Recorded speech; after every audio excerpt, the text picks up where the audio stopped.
Hi friends, welcome back. Breaking news. ನಾಳೆ ಭಾರತ್ ಬಂದ್. ಹಾಗಾದ್ರೆ ಏನಾಯ್ತು? ಯಾಕೆ ನಾಳೆ ಭಾರತ್ ಬಂದ್? ಏನಿದ್ದು ಸುದ್ದಿ? ಈ ವಿಡಿಯೋದಲ್ಲಿ ನೋಡೋಣ ಬನ್ನಿ.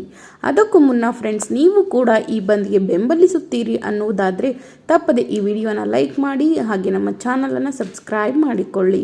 ಹೌದು, ನಾಳೆ ಆಗಸ್ಟ್ 21ಕ್ಕೆ ಭಾರತ್ ಬಂದ್ಗೆ ಕರೆ. ಸುಪ್ರೀಂ ಕೋರ್ಟ್ನಿಂದ SC/ST ಒಳ ಮೀಸಲಾತಿಗೆ ಸಂಬಂಧಿಸಿದಂತೆ ಮಹತ್ವದ ತೀರ್ಪು ನೀಡಲಾಗಿತ್ತು.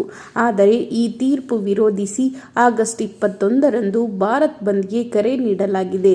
ಈ ಕುರಿತಂತೆ ವಿವಿಧ ದಲಿತ ಸಂಘಟನೆಗಳು ಭಾರತ್ ಬಂದ್ಗೆ ಕರೆ ನೀಡಿದ್ದು, ಪತ್ರದ ಮೂಲಕ ಅಂದು ಭಾರತ್ ಬಂದ್ ನಡೆಸಲಾಗುವುದು ಎಂದು ತಿಳಿಸಿವೆ. ಅಂದು ವಿವಿಧ ಸಂಘಟನೆಗಳು ಭಾಗಿಯಾಗಲಿವೆ ಎಂಬುದಾಗಿ ಸರ್ವ ಆದಿವಾಸಿ ಸಮಾಜದ ವಿಭಾಗೀಯ ಅಧ್ಯಕ್ಷ ಪ್ರಕಾಶ್ ಠಾಕೂರ್ ಅವರು ತಿಳಿಸಿದ್ದಾರೆ. ಈ ಬಗ್ಗೆ ನೀವೇನಂತೀರಾ? ನೀವು ಕೂಡ ಈ ತೀರ್ಪಿಗೆ, ನೀವು ಕೂಡ ಈ ಬಂದ್ಗೆ ಬೆಂಬಲಿಸುತ್ತೀರಾ? ತಪ್ಪದೆ ನಿಮ್ಮ ಅನಿಸಿಕೆ, ಅಭಿಪ್ರಾಯಗಳನ್ನು ಕಾಮೆಂಟ್ ಮಾಡಿ.